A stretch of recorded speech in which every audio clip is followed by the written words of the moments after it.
Cuaca Arab Saudi saat ini termasuk Madinah dan Mekah telah mencapai 42 derajat Celcius.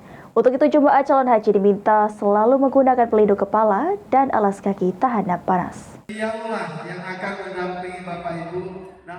Wilayah Arab Saudi tengah mengalami suhu panas ekstrim di mana telah mencapai 42 derajat Celcius. Kabid PAU Kanwil Kemenak Sumsel Ahmed Dachel mengingatkan para calon jemaah haji untuk menjaga kesehatan serta mempersiapkan diri dengan memakai alas kaki tahan panas, menggunakan pelembab, dan pelindung kepala.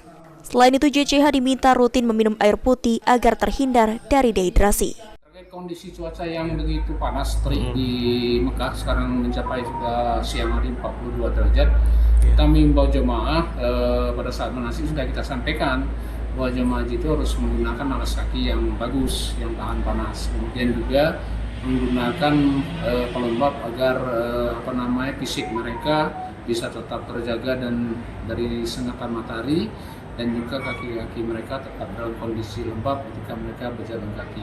Kita juga dalam hal jemaah akan melaksanakan ibadah ke Masjidil Haram, kita imbau juga mereka sebisa mungkin menggunakan.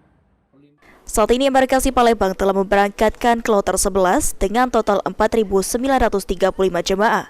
Dengan rincian jemaah dari Sumsel sebanyak 3.771 orang, jemaah dari Bangka Belitung sebanyak 1.109 orang, dan 55 petugas kloter. Hafidz Zaidul, PAL TV.